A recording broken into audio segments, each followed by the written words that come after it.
holiday season, you might be looking for nutritious, convenient meals to keep you energized on jam-packed days.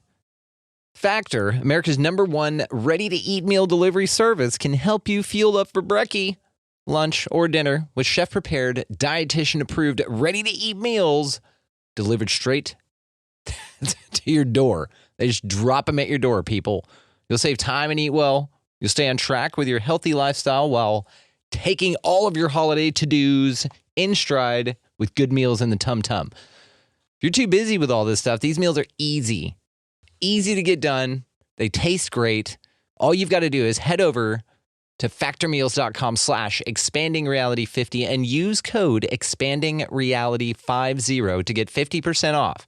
That's code expandingreality50 at factormeals.com/expandingreality50 to get 50% off. This podcast is sponsored by Skylight Frame. If you're looking for a great holiday gift, there is nothing more meaningful than a Skylight digital picture frame. Skylight is a touchscreen frame that everyone in the family can send photos to from anywhere, and they'll pop up in seconds. It is the perfect gift for new families, parents, and grandparents, or anyone who has all of their photos stuck on their phone. With Skylight, you can actually preload photos before you give it as a gift, without even opening the box. Once it's unwrapped and plugged in, the frame will light up with all those special memories. Surprise your loved ones this year with a beautiful Skylight frame, now available in multiple sizes and colors. Grab yours today because they're very popular and sell out around the holidays. For a limited time, you can get $15 off your purchase when you go to skylightframe.com/Mary. That's right. To get $15 off your Skylight frame, just go to skylightframe.com/Mary. That's SKYLIGHTFRAME.com/Mary. A choice right now, between fear and love. It's just a rock. Out of the dark night of ignorance and into the shining light of truth. Expanding reality. A population of citizens capable of critical thinking. We don't see things as they are, we see them as we are. There's a level of reality where everything dissolves into an ocean of energy. We empower our experience by insisting on our authenticity. That's very profound. Very. Expanding reality. Welcome to Expanding Reality. I am your host, Brandon Thomas. On this episode, Serena Faith Masterson. She was raised by a Satanic Cult and subjected from infancy to covert mind control experiments by our U.S. government in the MK Ultra program, which resulted into her ending up with exactly 327 different personalities that her savior, her angel, who she calls Mom, eventually Norma Delaney, actually helped her integrate and recover from. Guys, her story is fascinating. It's heartbreaking. There's some horrible things that she talks about that happened to her at infancy, so I just will kind of warn you guys, but we don't go really, really deep into satanic stuff. Actually, we don't talk about it at all for that reason, because it's way too traumatic, it's way too dark. But her story is fascinating. So without any further ado, you guys, let's get to Serena Faith Masterson. All right, ladies and gentlemen, welcoming to the show, this very special episode, we have Serena Faith Masterson. How are you? I'm wonderful. It is so nice to sit down with you. We have a mutual friend in Tanya Castillo, and she reached out to me and told me about your story. We connected, and then you sent me your incredible book. So this is amazing. I could not put it down. I even, just reading the intro, ran it out to my wife and said, read this now. And she did, and she was just like, oh my God, that's amazing. So I cannot wait to get into this with you. So if you don't mind, for my audience that doesn't know too much about you, which we are about to learn a lot about you, just tell us a little bit about yourself, and then we'll get into your story. Well, before my birth, my parents contracted me to the MK Ultra program, which was a program created by the CIA. Its intent was to find a way to break a human and control them completely through the portal of their mind. Now, you might ask, why would my parents do something like this? They did it because my father was the head of a satanic cult and he had no value for life at all. And so he saw this as an opportunity to further extend the mind control that is done through the satanic cults. And so he was very happy to sign me up for the program. As a result of that, I had over 300 named unique personalities, vivid imagery that I, to this day, remember, each name with how they looked. It was a journey that went into my adulthood and has taken, including the psychiatric piece of it, over 35 years to heal. So it was a commitment beyond what most people can imagine, a life that most people cannot even grasp, pain beyond imagination. But it was the brilliance of my soul that split and contained each experience, much like putting it into a baggie and putting it into the freezer so that I could recall it and take it out later. Every personality was like a Tupperware bin, its name, its character, its experience, and it allowed the mind to stay sane and the bodies to stay alive. And that was the motto of my soul. I will stay alive and sane no matter what. It's incredible because your story is fascinating. Now, we had spoken a little bit before we started recording here that we're not going to talk about the satanic element of this. There is a satanic cult element of this, but it's not necessary for your story. Just know, audience, that there is a dark, deep part of this that we're not going to talk about on this because it does go so damn dark. But you can imagine what a satanic cult and the U.S. government's mind control program put together can do. So what I want to talk about, though, is how you transcended this, your work with, of course, Norma Delaney, and how that worked out because you dedicated your whole book to her, and I could see why. So it's a massive part of your story. I mean, and just everything about it. We'll get into it. So talk to me about so tell us just a little bit about what you experienced with the government part of your story, the MK Ultra part, if you don't mind.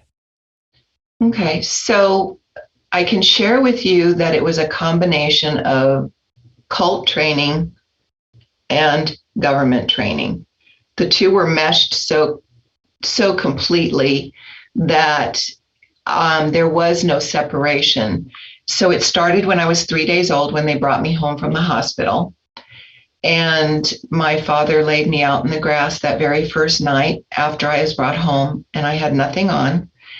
And it was in April, so it was a bit chilly. And I wasn't being touched nor held or fed or anything. And he stepped back to see what kind of personality I had. And so I screamed and cried like any newborn baby does. And after a long time, the baby gave up. I gave up. And he'd come over and he'd kick the baby and step back and watch again. And this went on all night long.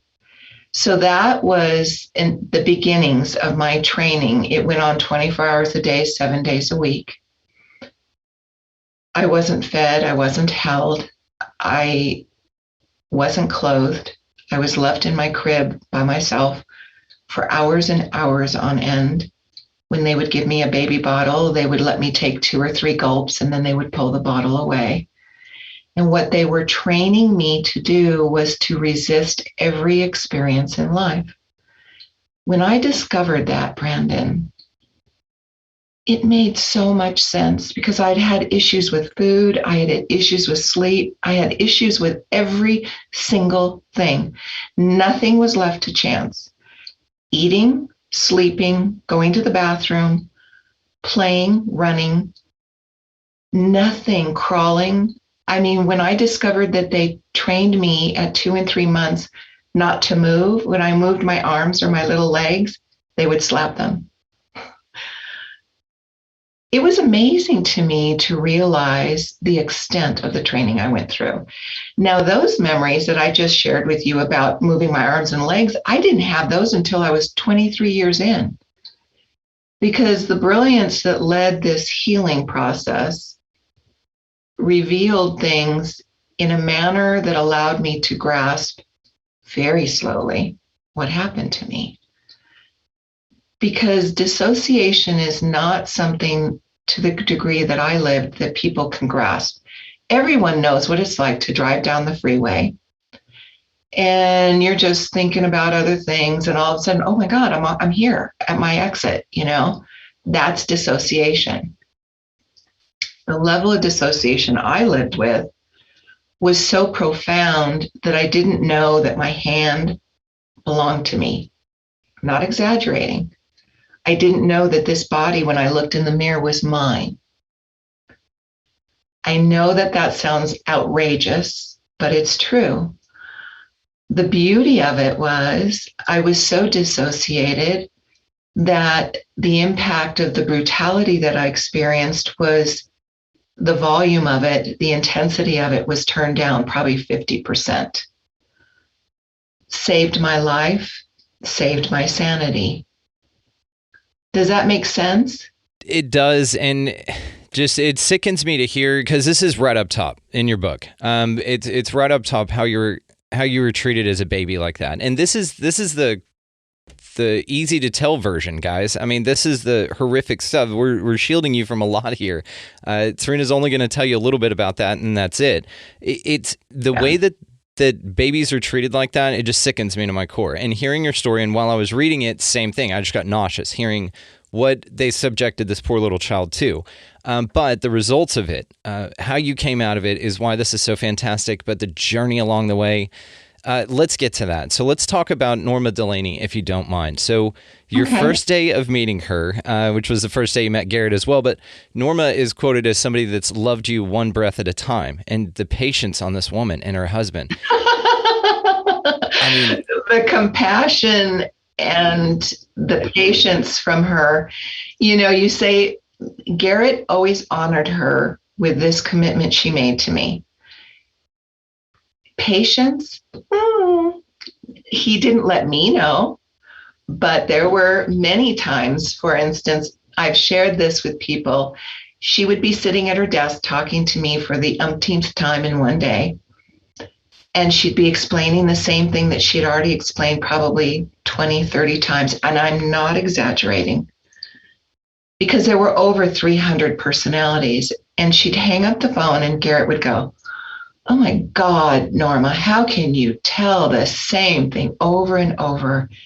And she'd just look at him and she'd say, "But Garrett, Fred was on the phone with me. He didn't know." And he'd just shake his head. But he'd never let me know the frustration that he felt, When I met Norma back in Seattle, Washington in February, a month before I began to work with her, and I stood at the podium at the Cry On event, I didn't care what people thought. And this person here was not there, okay? The host personality called Serena was there. And she said, "I am without hope. I have worked so hard to integrate. I'm a multiple personality. I lost my sons to foster care. I don't know what to do. I believe that there's something more than what the psychiatric community is offering me." And Lee Carroll smiled and he pointed to Norma, who was sitting at the end of the dais, and he said, "This woman, I think, can help you." And I looked at her, and Brandon, it was like something went all the way through me, because I knew her. You see, at that point, I didn't know that she and I had contracted before our births, along with Tanya and my birth mother, surprisingly, that each one would play their part to help me come out of this nightmare. So my birth mother's role was to keep me alive no matter what. And Norma, who, if I accidentally call her mom, is my mother in every sense of the word, she contracted to pull me out of the bowels of hell and help me come back. And Tanya was to finish what Norma could not finish at the very end, And so each one played their part.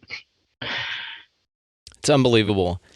And as you go through your book, it's interesting because you do start calling her mom in here, and she answers. And then, she will ask to speak to specific personalities of yours for different instances. She even, at one point, wanted to speak to Godmother, but without your knowledge. And so there's wisdom being passed down and filtered through the personalities. The multiple personalities are fascinating to me for several reasons. There's a book called The Holographic Universe by David Talbot. Have you ever heard of that or read it? Okay, I will find a copy and send it to you because there is a fascinating part about multiple personalities in there. And one of the things that stood out to me is how one personality will go in for surgery and another one will wake up in the middle of it because anesthesia doesn't work on them. No. This is fascinating to I've me. had that happen. I was in the hospital and they thought I had an appendicitis. And so they took me to the physical hospital because I was in a psychiatric hospital, and they did an ultrasound and they go, oh yeah, there's your appendix. Yeah, looks like it's a problem. We're going to go get the doctor. And they got the doctor and they came back and they couldn't find the appendix on the sonogram. Okay, so your appendix vanished? Mm-hmm. They couldn't find it. You have no idea. Every single organ in my body I could control. If someone went like this, I switched. Somebody went like this, I switched. Every single organ in my body was controlled. So Norma knew that she had to sit very still. She could do really nothing but just blink and breathe with me, because if she did too many physical motions, it would cause me to switch. So the whole goal of this is integration. And this is something I want to touch on with you a little bit later on, but just to keep people in mind here that you are switching between personalities. Like a revolving door. Yes, like you're quoted in your book as saying this, like a revolving door with a bunch of different people coming out of it. I mean, 300 different personalities. And that's the 327 actually. Exactly. There. Thank you. 327, and those are the ones that you could identify. So let's say, for instance, okay. So just tell us the first time that you met Norma and how many that you switched through just in that first interaction, because that was... Oh, I have no idea how many I switched through, but I went through, it was a revolving door because a lot of them wanted to come and see her. Daniel, who was 33, he's 6'2", blonde, curly hair, blue eyes, very compassionate, loving caretaker, protector in the system. He came out. There were multiple Jennifers that came out because my birth name was Jennifer. Robbie came out. Now, Robbie was a container for joy. He and Toby were joy packages, and he adored Norma. So there were probably, I don't know, probably 20 or 30 people that came out. Roberta, who was so resistant to being a multiple, who was one of the mothers. So there were many of them that came out, and she just sat and she listened and she observed. You see, when you live in this core of your being, you don't need to figure things out. For the wisdom comes up from within you, and you know naturally what to do, what to say. Someone didn't whisper to her, now make sure don't move too much, just sit real still. She just knew intuitively, oh, I need to stay still with all of these children. You know, when Robbie had to take little Jennifer to the bathroom because Jennifer curled up in a ball because she was so afraid. What Robbie experienced was he took Jennifer's little hand and walked her to the bathroom. The reality is my 41-year-old body got up off the couch and walked to the bathroom. But that's not what I see. I see Robbie in Target, that memory that I share in the beginning of the book. I see Robbie running up and down the toy aisle. To this day, I do not see a physical woman's body running up and down the toy aisle saying, come see the toys, you guys. This is how incredible the disassociation is. And so Robbie, for the audience, guys, is a 4-year-old little boy that was part of your personality. And especially, yes, the story about when you're running up and down in the toy store, and whenever you met Garrett for the first time, when he walked in the door, your first interaction, and you said this, 40-something-year-old woman runs up and runs over to him like a 4-year-old boy because you're Robbie. And the fact that you picture these individuals as that, like you physically change. This has a lot to do with the way that not only physically change, but the energy of me changes so that Norma began to see each personality when they came into the body. She could see their physical characteristics that I had, Soul Brilliance had created. So there was a beast, there were monsters, there were caretakers, there were men, there were women, there were little boys, there were little girls, there were Asians, there were Black people, there were godmothers and angels, and all types of personalities. So it wasn't just one type. Oh, I had a personality called Togglebolt because he was born as the body was going through extreme pain, and he was staring at a toggle bolt. And that's how that part of me was born. And the fact that they've all got stories, they've all got origin stories, they've all got desires, food preferences, music preferences, all of these things are fascinating. And how the mind can fragment like that, because also you're so tapped into the value of the soul and soul contracts, and you have a real high consciousness view approach on this, which I think is part of your recovery story. I think it's part of the way that you knew when absolutely it is my recovery story. Exactly, because your answers that Norma kept giving you is to go down, go within, and ask your soul. And that's what even you say. All the wisdom comes from within.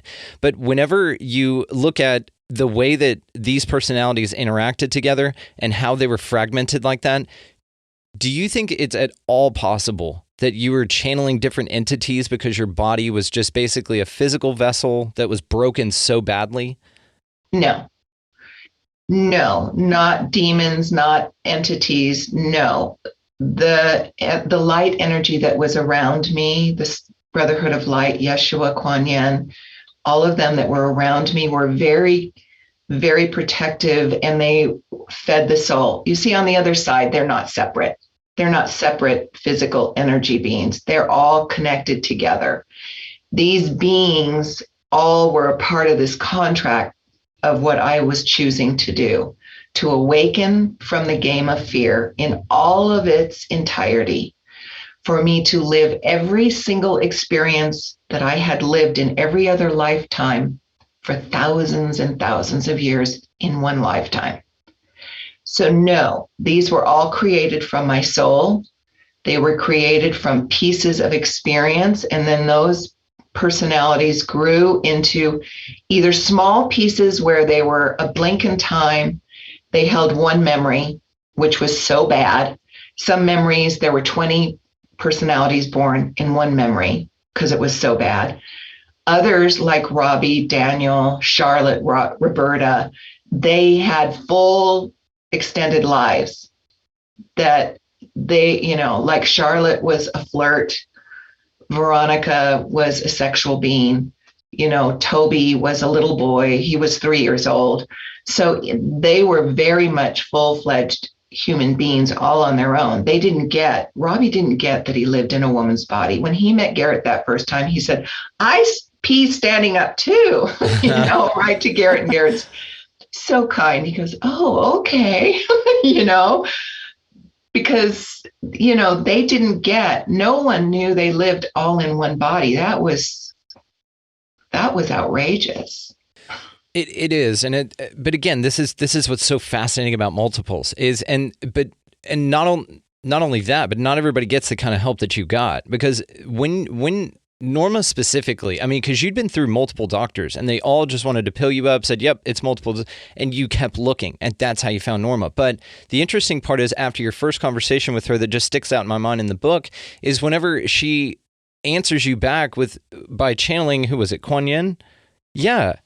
Yes, Kuan Yin. So she spoke the words, the awareness, the wisdom of Kuan Yin, but as the work began to become more and more and more intense for her, she realized she had to become the embodiment of Kuan Yin. Yes. She no longer could just channel, which was a part of her contract, was to bring in the entire beingness of Kuan Yin. And this is Kuan Yin here. Right. So she is the goddess of compassion. She is here right now with Norma and Garrett and Yeshua and all of them. They're all here with us. So she became that living vessel. She no longer was Norma Delaney in that sense. She became the awakened being called Andra. So that was part of her purpose this lifetime too. It's fascinating. And the way that this is how you knew that you guys were going to be great together and how y'all knew that this is how this was going to work is because of her ability to look at things a little bit differently and be a little bit. Yes. Look outside the box, 45-minute session. Oh, we're done. When I was in the hospital and I would see my doctor who was phenomenal. I loved him. He was phenomenal. But he was male, which was a problem. He had a beard, which was scary for a lot of the children parts of me. And all my children have beards now, all three of my sons. But at that time, it was scary. And he'd see me for 45 minutes to 50 minutes. And then he'd say, okay, the session's done. Well, it was like opening up a wound and then saying, okay, well, I know you're bleeding, but I've got to go. Yeah. It didn't work. So when Norma started working with me, she'd say, we have all day. She purposely let me be with her all day because, you see, I had never known what normalcy was. I didn't know what it was to live like she would say, Serena, I don't live like you. And I'd go, what? And she'd go, it's okay, sweetie. She'd call me sweetie. I didn't understand what she was talking about, but she'd let me experience what it was like to be with somebody like her. Garrett would come home from work and I would watch him with her. And it was like, are they for real? Because I didn't trust anyone. Well, of course not. Of course not. Not even Norma in the beginning. Yeah, because I remember you were sitting in the corner. She asked you to sit down. And you said, no, I'm good. And then you just sat down on the. It's just so interesting. Your first interaction with her is fascinating. But let's move on. So, whenever you got out of the MK Ultra program, what was that transition like? Do you remember it ending and then just kind of being tossed out to your own devices? Do I remember it then? Of Yes, course not. Of course not. No, I have slowly come to the awareness of how I got away from MK Ultra, the government. Do you think that slow process of remembering is on purpose, or that you just have the strong will enough to unlock that? No. Again, I speak of the brilliance of this soul that has led me every step of the way. If this had been in control, let's do it this way, I would have died. It would be too traumatic. It took a lot of oomph for me to be able to leave the government. I was an adult, and for me to take ownership of how I did that took a long time. You see, I was so victimized, so brutalized, that all I saw myself was a victim. So I didn't realize, people have said to me since my book came out last May, not this last May, but in 2020. Oh, wow. They'll say, Serena, when I talk to you, I feel such peace, such compassion, whatever. And oh, okay. Yeah. Well, it's taken a while for me to realize the master that I am, the strength that I am, the compassion that I am. You see, no one in this world could come to me and say, I did this. I am so awful. I'm so rotten. And I would look at them and say, I understand. Through every cell of my being, the compassion for myself is so deep.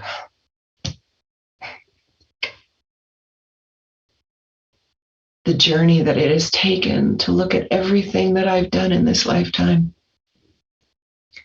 without stepping back, without blinking.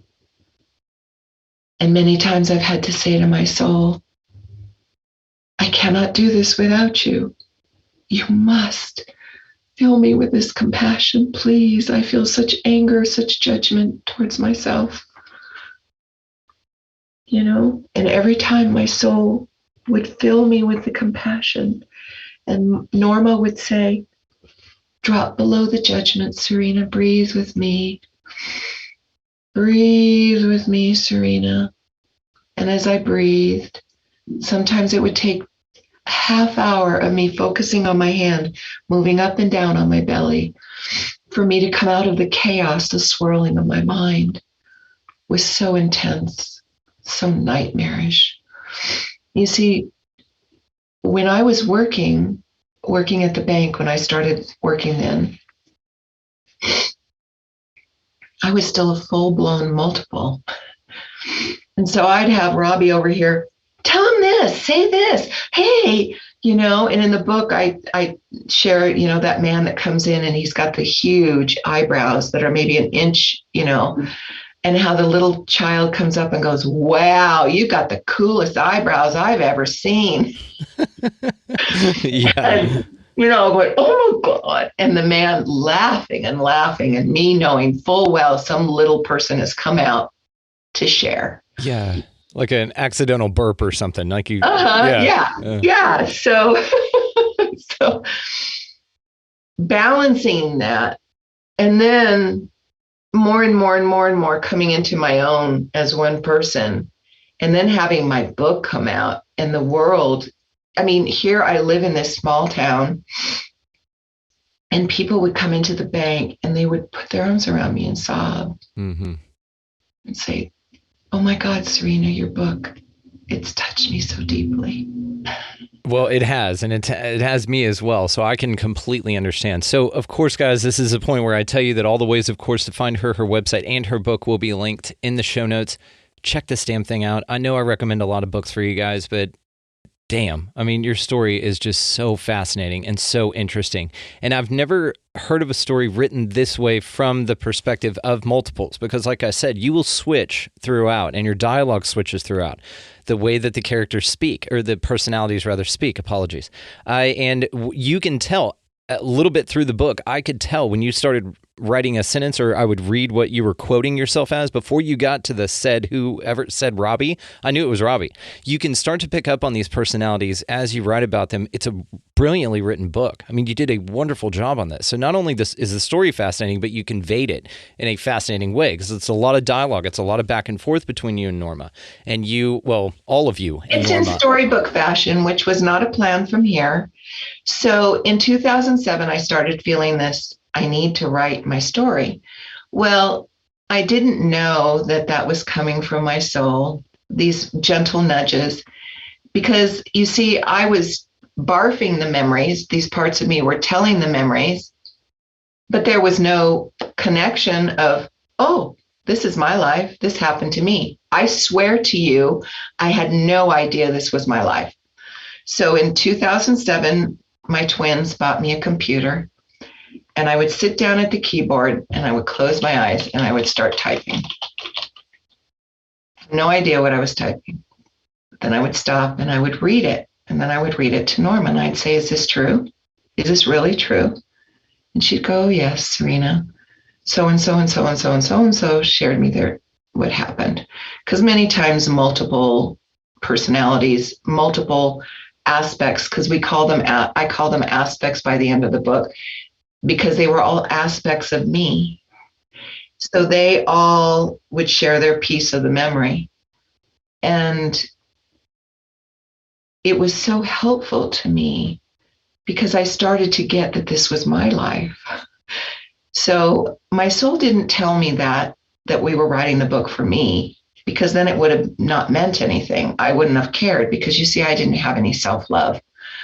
So my soul said, we're going to do this so other people can read about your journey and it will help them. Oh, okay, that's a good reason. Just like I wanted to integrate for those first few years to get my boys back. It was not to integrate to help me. There was no connection to that. So my soul has always provided the excuse, the passion point for integration or self-love. But every time it's, come to be to help me, to love me, Yeah.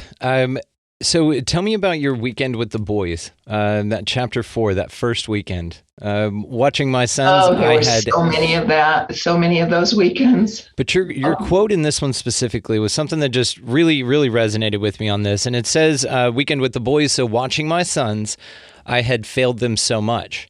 You didn't, though. I mean, but this is what's so...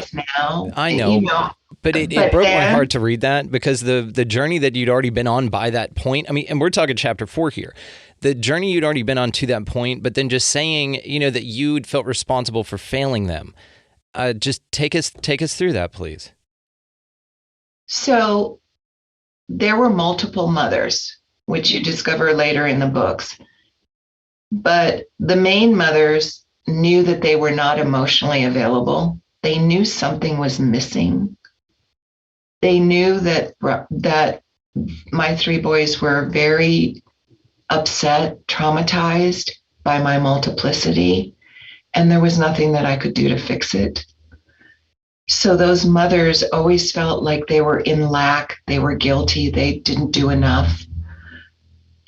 And when you read my book later on, you begin to understand, oh, no wonder all of the personalities that we're presenting as adults really weren't adults.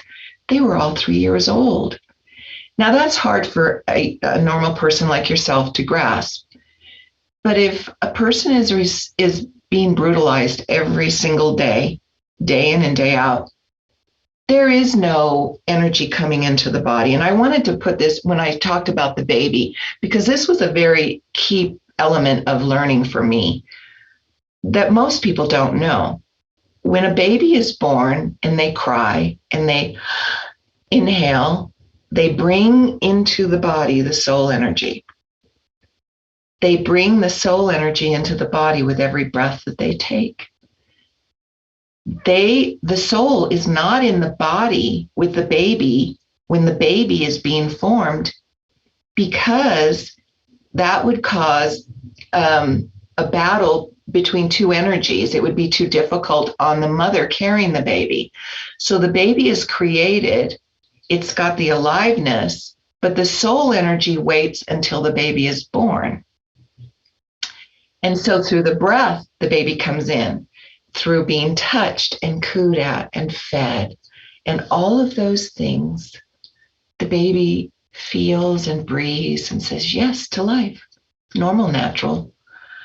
But when a baby is brutalized and a baby isn't fed or touched or held or clothed and they're left alone, they usually die. But that was not our journey. So normal babies have this soul energy that continues to come into their body as they get bigger and bigger and bigger, but the soul never can fully come into the body. You see, it's the soul having a physical experience. And humans forget that. Humans think, I'm it. Oh, no, you're not. This is it. That's the beauty of it. This is not who we are, Brandon. For me to get that, it took a long time. But it was through the breath that I began to connect. Oh, I'm something more than all this craziness in my mind. So when I had that weekend with the boys that I put in the book, first of all, it's constant switching. The mothers are rotating in and out, trying to figure out, well, what do I do in this moment? What do I do in this moment?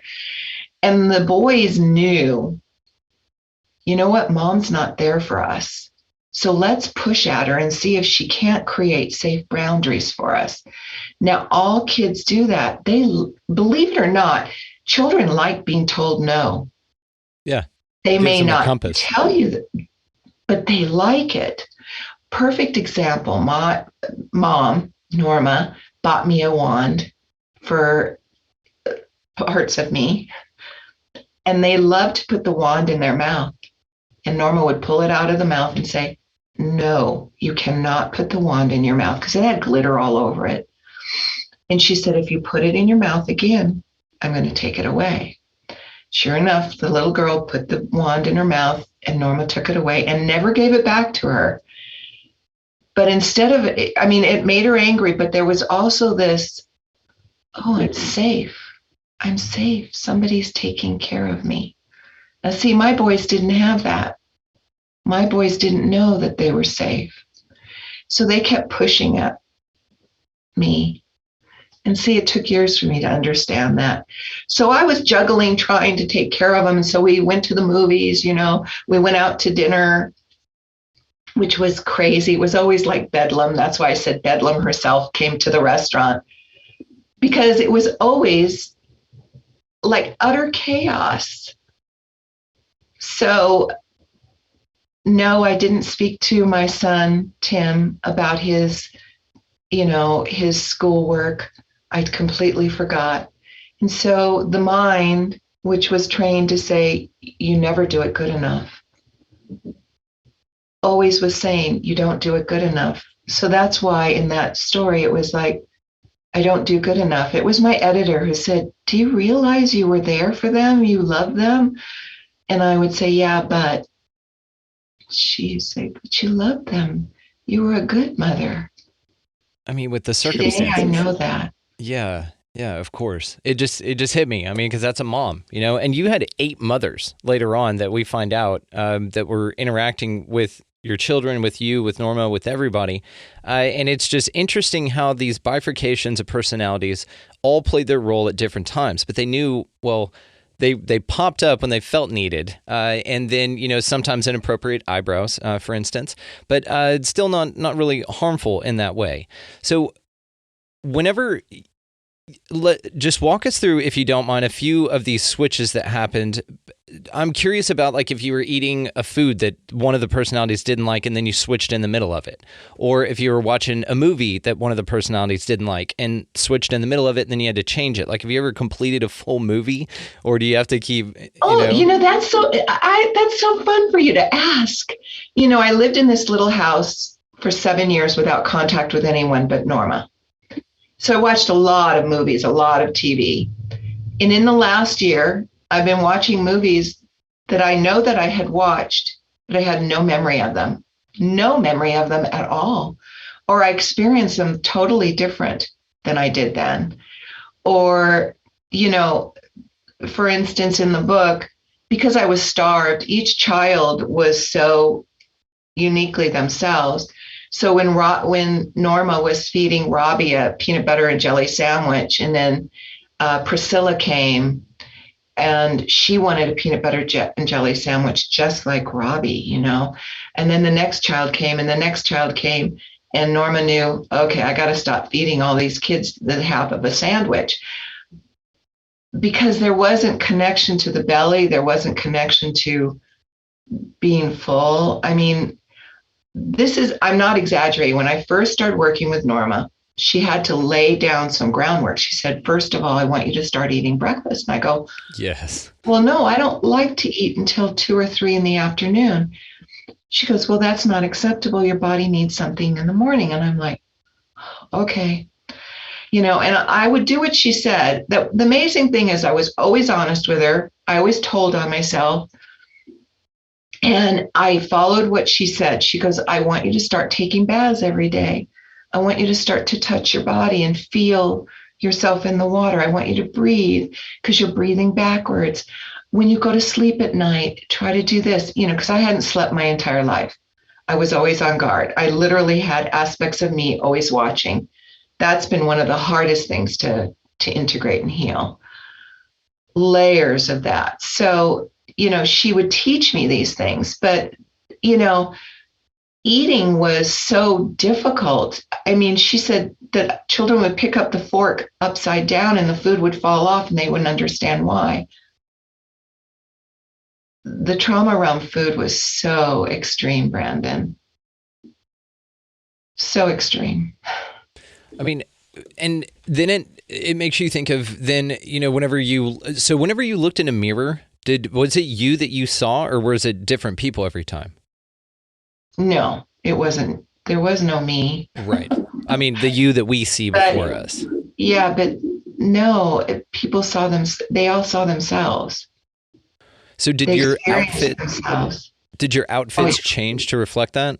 So this is what's so, I guess. Yeah, I showed one of my friends a picture of Robbie in the hospital with his Easter basket, and he's grinning. And she said, "Oh my God, you can see the little boy. I can see him in your face and everything." And I said, "Oh yeah." And Robbie I could not put in that he had a lisp. He couldn't pronounce W's or R's. He'd say, my name's Wobby. Yes. And so my editor said, "You cannot write like this. It's too confusing for anybody to read." So I had to change how he spoke, because he spoke backwards, and, he had real issues with speaking, and he'd hold his arm like this when he'd talk, and they all had such mannerisms, and when the beast would come, the energy, because he was well over 7 feet, the energy in the whole body would become very extended. Yeah. And everything down to like your handwriting. So do you write with both hands? You have some personalities that write with the right hand, some that write with the left? Mostly the right hand, but my writing would change. Yeah. Yeah, your style and everything, right? And even syntax and all that, but just even calligraphy wise, like the way that the words look. Oh yeah, I have letters. I have letters from my mother, as she's written to the different parts of me. She's called them different names, because she knew that I was a multiple personality. And I have drawings and letters and notes from all these different parts. I have journals going all the way back to 92. That's how I discovered all these parts of me, is because I went through in the book, I say it's like a huge jigsaw puzzle that I'm trying to put the pieces together. And so while I was living in this house by myself, I collected all the journals, and I went through every journal and wrote down every single name, because I listened to every single tape recording with every doctor and therapist and with Norma, because I didn't remember what these parts were telling all these doctors and therapists and Norma. I didn't remember. So if you don't mind, just run us down a timeline, and then I want to talk about your integration, if you don't mind. So just start us off, and then major points along the way. When you left MK Ultra, when you had your boys, when you met Norma, if you don't mind, just run us through a quick one. So I'm not going to tell you a specific age when I left the cult or MK Ultra. Yes. But so when I was 5, my birth father left my mother. So the first 5 years of my life were constant 24 hours, 7 days a week training. When my father left, that aspect became a bit easier. My mother still took me to the government, my father took me to the cult, but there was a shift. Then until I got married when I was 25, I had my children. I had left the government and the cult when I was an adult, and my children were, I went into the hospital the day after my twins' 12th birthday. I hung on until their 12th birthday. My youngest son was 10. And instead of it being a 28-day program, it turned into 8 months. And then I was in the hospital in and out for the next 3.5, 4 years. I met Norma when the body was 41 years old in February of 1996, and on March 29th was the first time I met her, and I started working with her. So we lived in Southern California, she in San Diego, me in Los Angeles. And about 96, 5 years into the work, she and Garrett moved to Colorado, and they packed up my house and they took me with them. This was an interesting part in the book as well. Whenever she told you, hey, we're moving to Colorado, and you lose it, and you start running for the door, and she grabs your shirt, and she says, no, you're coming with us. And this was a great part, because right then I was like, oh, no, they're going to leave. You're so invested in this, right? Oh, Brandon, I have to tell you, this memory is so vivid, because she always tried to introduce change very gently. Right. Very gently. And a lot of times too, right? She had to Oh say my it a God. lot. Yeah. And so, she was moving around the room and saying, so if I move here, are you okay? And if I move here, are you okay? When I move the furniture, how you upset you get. And I was starting to get mad at her, like, what the hell are you getting at? Just blurt it out. And so finally she says, we're moving to, and she says the town that we're moving to. And I go, oh, where is that in San Diego? And she goes, it's in Colorado. And that fast, I switched and I was to the door. Now you got to imagine, she was 3 inches shorter than me. She had a teeny tiny bone structure. I have a huge bone structure. My soul purposely made my physical bones very dense so that I could live intentionally. My feet are size 11s so that I would not die. And she grabbed me by the collar and she pulled me back and she held me. But see, she was in her body. I wasn't in my body. So she was much stronger than me. And she pulled me back to the couch and and all the parts are switching in and out. She goes, I'm taking you with me. I'm taking you with me. And she had to repeat it over and over and sobbing. And she goes, we're taking you with us. Yeah. I mean, just her commitment. And even Garrett, he was okay with it. He said, of course. Well, he understood her commitment to you. And so, of course, you all moved together. I mean, it's fascinating. And then so from your move, and you spent time doing work there and then started to integrate with jobs. I mean, this is something I want to point out to everybody out here. You can't just go, work a normal job and be this way. And so this part of it, this transition for you was very, very tough. Even going from, I think, Safeway was your first job, just to kind of... Yes. For 2 months, I baked cookies, and it was so gratifying for me to discover, oh, look, they don't know I'm a multiple personality. Oh, look, I can project a seemingly front of normalcy. And that gave me some confidence so that I could then begin to look for another job, let go of, I couldn't stand the monotony of it. It was so, baking cookies to me was really fun, but baking cookies, no, it's taking them out of a box frozen, laying them on a cookie sheet, and then, but it was a perfect stepping stone for me to graduate into working at a bank, And this is something I also want to point out. I know that we're not going to spend much time on you called it training, but torture. I mean, it was torture. So from your father's satanic perspective, of course it was training, but to everybody else it was torture. You went through a horrible experience. But I know, and you've got at least the wisdom and the wherewithal to know that it was your soul's contract. Now, whether this is accurate or not, it's still what anchored you. And I want to get into the soul contract stuff here in a minute because I'm very curious about that part of this. But to keep in mind for everybody out here that you only are the way that you are and had all of these issues because you were tortured into fragmenting so far. I mean, this is a tactic that MK Ultra, the U.S. government, these satanic cults, that they use this stuff. And it is a very nefarious, very real thing, but they know what they're doing, and they know that the body doesn't have a soul at that early part, so it fragments it into as many parts as it can, and then just calls on those identities as they're useful for whatever the government or this cult wants you to do. It is one of the most horrifying things that has happened on this planet. I don't think it's over yet. I mean, what they say that it ended in 73, right? MK Ultra, but there's no way in hell. Okay. So people that don't want to accept that there is an evil, a darkness in this planet, they'll push it away. Mm-hmm. But there is, and every government looks to gain control, just like our own minds wants to control us, wants us to keep things organized, do this, do that, because I've got to stay in control. Whatever their game is, every human being has their own pattern, their own makeup of what their mind and their game is.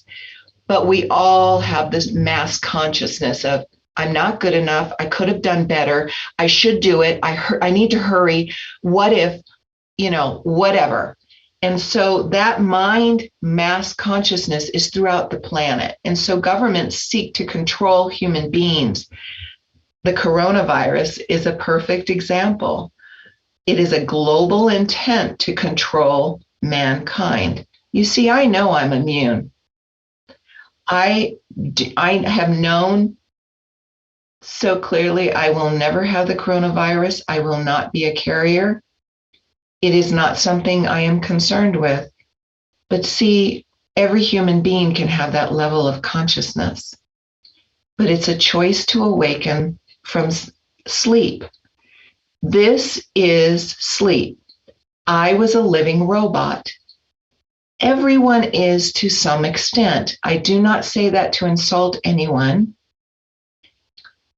But when you have been traumatized in your life, and everyone has been, Brandon, this is what I need to stress.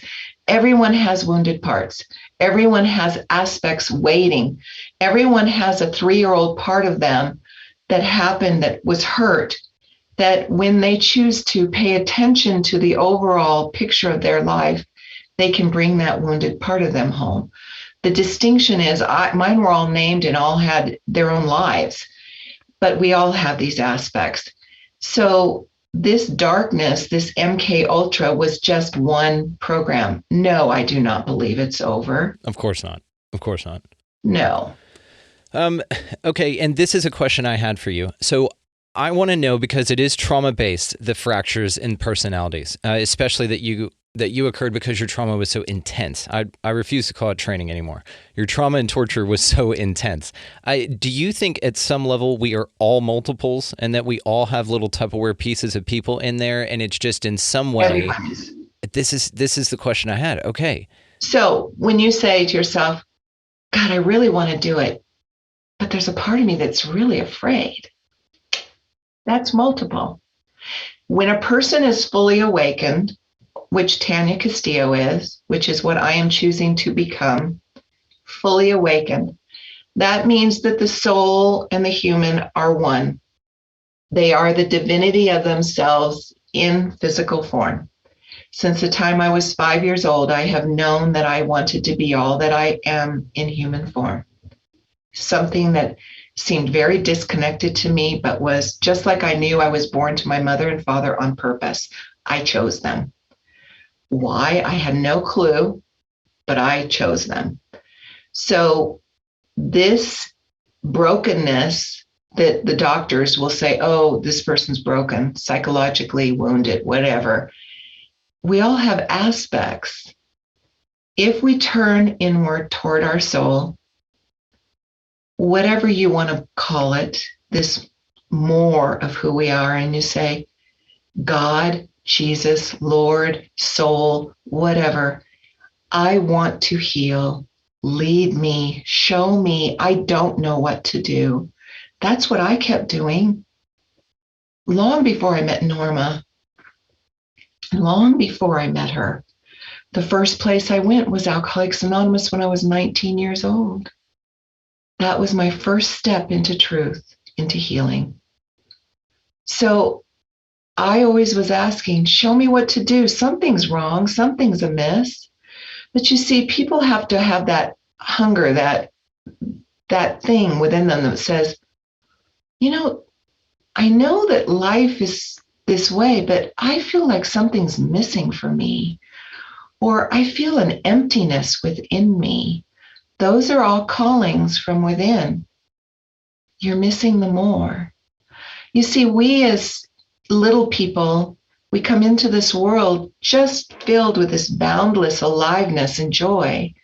And I'm talking about normal people that didn't go through what I did. And because we come into mothers and fathers who came into parents from them, we're all told, don't act that way. Don't say that. You know, when little people, they go up to a big fat person, they go, wow, you're really fat. Mm-hmm. And the mother goes, oh my God, don't say that. You know, the child doesn't have judgment about it. They're just saying, wow, you're a really big person. Or they'll go up to somebody who's in a wheelchair. Hey, how did you lose your leg? Yeah, it's like this genuine inquisitiveness because it's child. Yeah. I mean, it's childlike. So, and then the mother goes, oh my God, don't say that. And that little part of them pulls back. And when they go in fear, that's an aspect of themselves that's just created in that very moment. Isn't that brilliant? It's fascinating. But I mean, also the sense of self-identity, because now this calls into question, spirit guides, inner voices, intuition, your soul speaking to you, a demonic entity speaking to you. I mean, and then to be able to realize the difference or to delineate from everything. But back to that, I mean, the sense of identity is fascinating to me, because why I was asking if we're all multiples, because of course, any trauma that happens, if something crazy happens at a park when you're a kid and you accidentally, a snake bites you, but even if it's a little grass snake, you're terrified of snakes, and that part of you comes up every time a snake is around. Or you see even a picture. I know people who see pictures of snakes and lose it because of something that happened before they can cognitively remember it. Yes, Brandon. But also the integration of these. So you can also even... that moment in time, this is what they call PTSD, post-traumatic stress disorder. So I had it to the extreme, okay? So that moment in time is here. And every time the person sees the picture of the snake, they go, this gets triggered. Yes. This memory gets triggered. This is aliveness of energy. So we are all energy. And I know this is going to be hard for most people to grasp. But when a person goes to a movie and they're intentionally wanting to see something scary on the screen, and they create that fearful experience, they are doing that intentionally, but they create that energy package that sits there and walks with them wherever they go. So here's this little person who's had this snake bite when they're 3 in the park, and until they can intentionally be with that moment in time in the stillness. Now, this is the key, not in the trauma. And this is what Norma would say to me over and over again. Rub your legs, rub the couch, look around the room. You are not the trauma. It's not happening now. And I would go, oh God, yes, it is. Yes, it is. And she'd go, no, Serena, it's not, sweetie. It's happened then. It took years for me to get that. But as I began to experience this powerful breath, and Brandon, this is the key, is this soul breath. It is the commitment of the human to say, I choose to awaken. This breath through the nose and out through the nose with the belly breathing. I choose to awaken, soul. And that stillness that says, here I am, 3-year-old child. I know you were afraid. That snake was scary. You hold that part of you in compassion. Come home now. Come home now. And you see, when I would have to integrate a part of me that it had done something pretty scary, pretty gruesome. And if I had any whit of judgment, that part couldn't integrate. Not until the compassion was in me. Not until I loved me so much that there was not one drop of judgment, then that part could come home. Whenever you talk about PTSD, now I'm going to forever associate it with post-traumatic split disorder, because it does feel like that you split off, or that a piece of you is encapsulated in that moment. Now, what's interesting about this is this ties together shadow work that they talk about, because those little bits of you are basically little pockets of shadow that you need to deal with to awaken and integrate, because it's a no judgment. This happens through the breath, which is brilliant. That's one of the mechanisms. Another one, this integrates as well with the ayahuasca type experience, where the plant medicine goes in and digs up all of that stuff for you. As Peter Gorman says, it takes about 5 years worth of psychotherapy and condenses it down to about 5 hours. That's a method of doing it. But there are many methods of doing this. And I think it's fascinating that we all kind of splinter off. I could never have done that. That would have killed me. See, right. That's not from the brilliance of soul wisdom through compassion. No one, you see, I was told, and this is not said from ego, I was told that the work that Norma and I did cracked the veil on man's unconsciousness. It would never, ever go back to what it had been before we did this work. So no one will have to go through the level of trauma that I had. Their healing can be faster.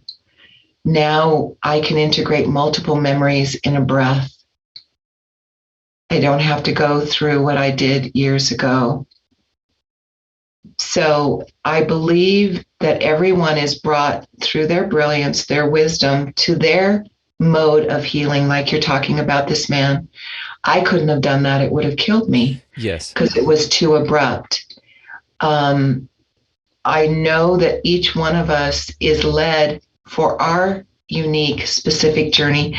There are many flavors of healing on this planet. That's the miracle. Yes.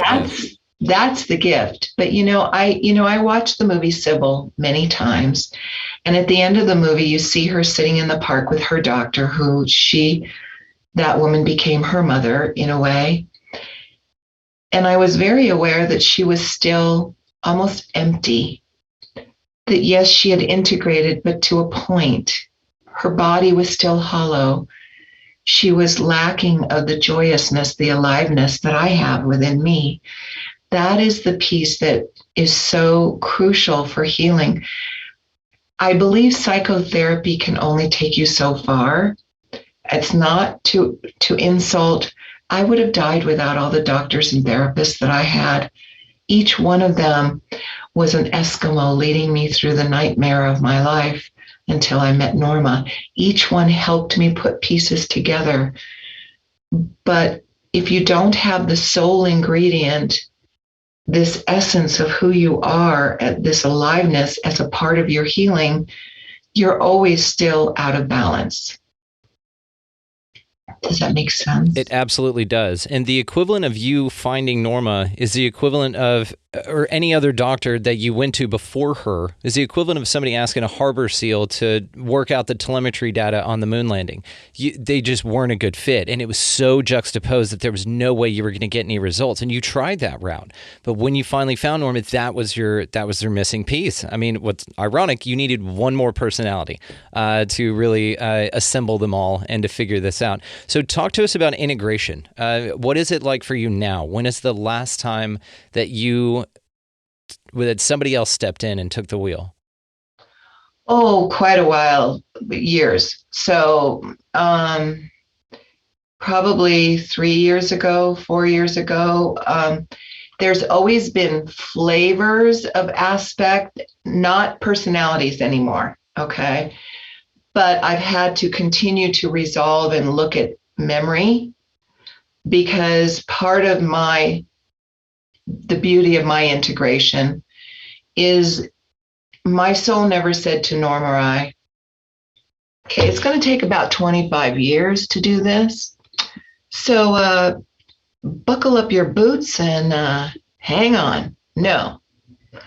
They all gently said, breath at a time. Yeah, yeah. So I was working with Tanya on August 29th. And she said, now it's time. I want you, because I paid for this class with her and no one else paid for it. So we got the whole thing together. She says, I want you to speak your timeline through with complete fluidity. Now, the work that I had done with Tanya was so precise and exact, because with Norma, it was gathering all the pieces, integrating, teaching me how to be a human. This is how you nod your head up and down. This is how you breathe. This is how you sleep. This is how you eat. These are real. Let's connect it all. Okay. So then when Norma passed, by the way, she did pass September 9th of 2020. And Tanya had come into my life a couple of months before through my book. And I had started feeling this need to come into my body. Now I thought, well, that's odd. I'm already in my body. Well, of course, my soul didn't say to me why. She just said, come into your body. And so Tanya taught me some yoga stretches through video, and I started to do those things. And I noticed, oh, God, I don't like this. And so this was a part of integration for me. Was it personalities? No, but it was integration. And my soul said to me, Serena, your body is vibrationally like a piece of wood. And I was like, what? She said, in order for us to keep the body alive, we had to vibrationally turn the volume down so that when you were being raped and brutalized, the impact would be like hitting a block of ice, so that your cellular level of your body would be preserved and you wouldn't be damaged and you wouldn't be hurt in the same way.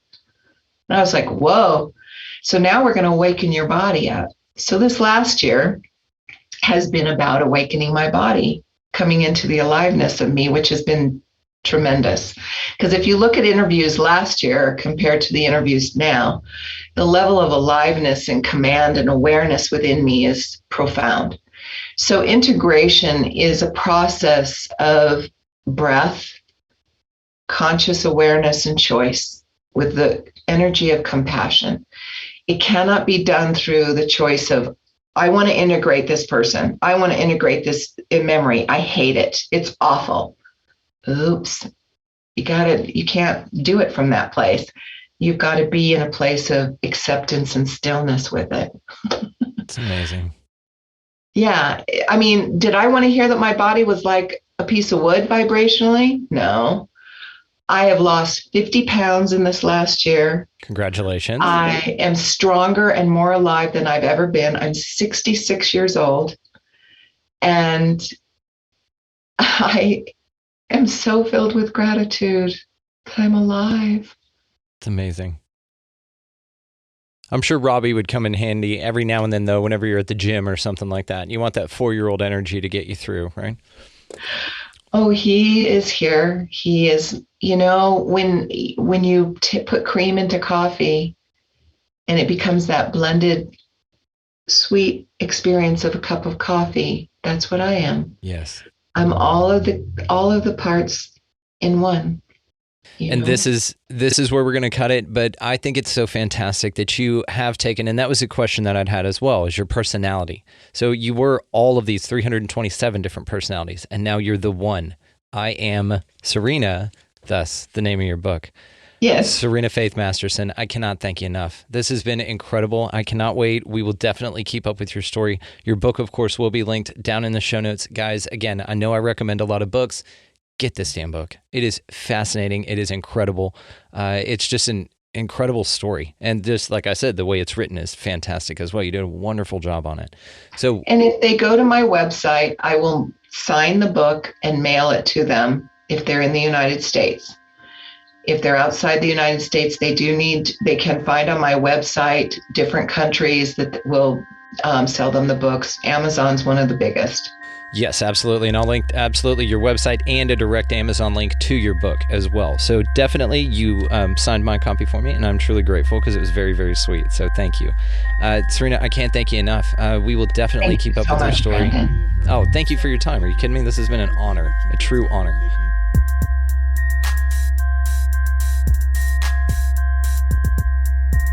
What an outstanding conversation from the absolutely remarkable Serena Faith Masterson. Now, her book, I Am Serena, will of course be linked down in the show notes, guys. So y'all just go down there and click and find that thing. Could not recommend this book more. An absolutely fascinating read. So as far as this show goes, guys, you can find us down in the show notes also at expandingrealitypodcast.com. The link is down there, and from that link, you can get links to all the socials. We're on all that stuff, so if you kids want to go find us, that's where we're at. Also, if you want to email the show, do so at expandingrealitypodcast@gmail.com or through the website. It doesn't matter. It goes to the same place. Also, my boy Vinny the Saint, this music that you're hearing underneath this, he is linked down in the show notes as well. You'll go check him out, show him love. It's all about love. Be mindful. Go out into your week this week and pick up a piece of litter. Buy somebody a meal or a coffee or even a water, something simple, in line behind you or around you or something like that. Hold the doors open for everybody, male, female, it doesn't matter. Just something nice to do, right? This changes the world. This changes the vibration. Get out of the left-hand lane as well. That's a pain in the ass, and everybody knows that. Also, above anything and beyond all of this, guys, go out into your week this week, and y'all just be good to one another. Thank you so much for listening. We'll see you next time.